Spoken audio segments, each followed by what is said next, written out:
Good morning. This is Eugene Taylor with Conyers Hope Mentoring, and we are going into step four of our key mentoring skills. And step four of our key mentoring skills is encouraging and inspiring. Today, we're going to talk about encouraging or encouragement and the importance of the skill of encouragement in the mentoring program and when you're mentoring mentees. The word encouragement, and today you have a corresponding handout sheet that you can follow along with me. We're going to the encouragement section. The word itself, encouragement, it's from a combination of a prefix. The prefix is in, which means to put into, and the Latin word core, which means heart. Knowing what a big difference encouragement makes in your mentee's life, what can you do to help them to take heart when they're facing challenges and they're going through tough seasons in your program? So we're going to talk about that a little bit because you realize the demographic that you're dealing with.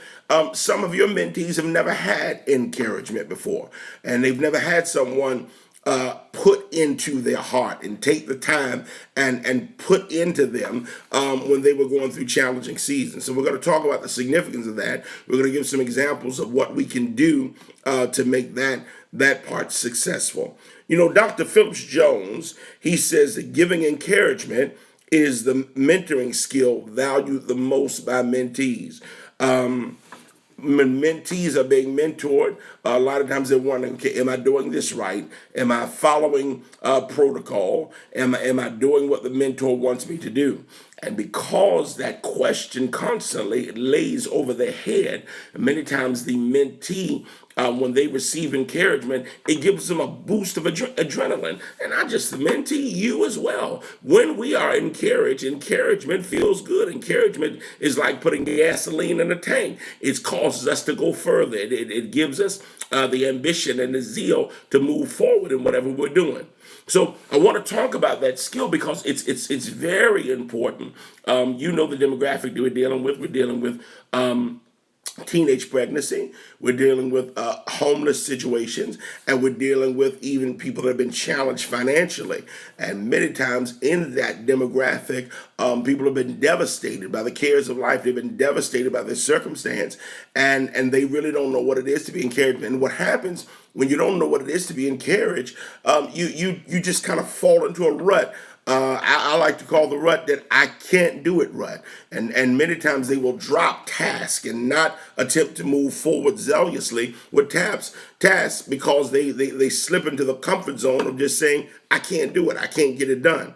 But when they're encouraged by you, the mentor, encouraged just to take the next step, it makes them push forward. And I want you to understand that this is going to be something that has to be done through the whole 12 months. Now, I don't want you to get to the point that your whole mentoring, particularly your personal mentoring session, that your whole personal mentoring session is used to encourage. I like to say that you got to know how to encourage on the go. But you know, because sometimes your mentee will fall into what I call a pity party, and you will use up all of your time trying to encourage them. And please remember that our program is a goal-oriented, a goal-set program. So the way that we measure the success of our program is by the mentee meeting goals. And those goals are certainly not just to be encouraged for the whole 50 minutes. So we encourage them on the go, but we encourage them to push forward to make sure they meet their goals. We were in training yesterday, and one of the people asked, they said, what if one of the mentees says in the preliminary discussion, if I'm not being successful with you, can I drop you as a mentor and get someone else? And I told him, I said, you would define to that mentee what success is, that our program is goal oriented. So the only way that we measure you being successful is achieving the goals that you set, not me initiating goals or setting goals, but finding out the goals that are inside your heart and helping to achieve those goals. So we want to be conscious of that, even when we're talking about the concept and the aspect of encouraging. Some of the things you can do to encourage your mentees is comment favorably on his or her accomplishments. And when they make small accomplishments, encourage them, comment favorably, let them know you did good. That was good. And even if you have to give them some constructive criticism, know how to give constructive criticism and encouragement at the same time. You did well in this area. Now you could improve in this, or you did well in this area. Why don't you try this? And I believe if you try this along with what you did, I believe you'll see better results. Let's give that a try. So that's encouraging, and sometimes you're going to have to give some criticism, but you have to know how to encourage along the way. I'm going to tell you something. It's going to cause you to see great success. Another thing you can do is communicate your belief in his or her capacity to grow personally, professionally, and reach his or her goals. So you got to let them know that you believe in their capacity to grow. That they don't have to have it all right now. They don't have to have it all figured out right now. But after working with them, you believe that they can grow into that space. You believe that they can grow into the direction they're going, because that's going to be the question with many mentees. Can I do this? This task seems so overwhelming. It seems like it's too much for me to accomplish. So when you let the mentee know, I really believe you can do this. I believe that if we tweak a few things, you can do this, and I believe that this will be dynamic for you. That'll be the thing that'll cause that mentee to take the next step. Remember, that's one of our terms that we use, the next step.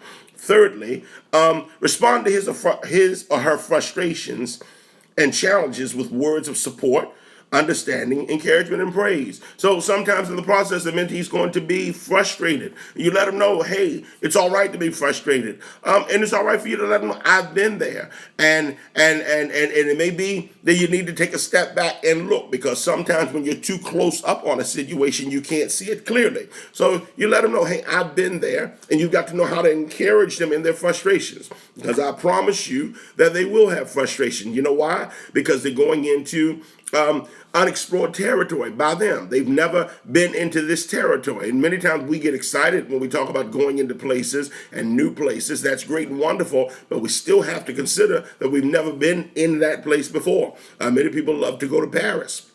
And it's wonderful if you get an opportunity to go to Paris. But once you get to Paris, there's one thing that I don't want you to lose sight of, that you've never been in Paris before. So now once you get to Paris, you need directions. Same thing with a mentee. Many of the mentees are stepping into new territory, and they've never done this before. And it is dynamic. It is fabulous for them to step into this territory, but you have to be conscious and they have to be conscious. I've never done this before, so I will need directions. If you go into a new city, what do you get? You use your GPS. You need a pointing system to carry you where you need to go. So in many cases, a mentor, you're going to be their GPS. You're going to be their pointing system. You know, the GPS does not make you go there. The GPS does not drive your car, but the GPS helps point you in that direction. You're going to be the GPS in your mentoring sessions. It's sometimes just knowing that someone is there is tremendously helpful. So be conscious of that. Be conscious of that. And I'm going to tell you, you know, we were talking about building rapport. If you learn this skill of encouragement, it's going to give you an extreme advantage in your mentoring program and in your mentoring process, because mentees like to be encouraged. We're going to be back tomorrow, and we're going to be talking about inspiring. There's a difference between encouraging and inspiring, and we're going to talk about that on tomorrow. Look at the sheet, go over the video, and let this build in your repertoire, and we're moving toward our goals as we come into the beginning of our mentoring program. This is Eugene Taylor with Conyers Hope Mentoring. Hope, helping other people excel. You have a great day.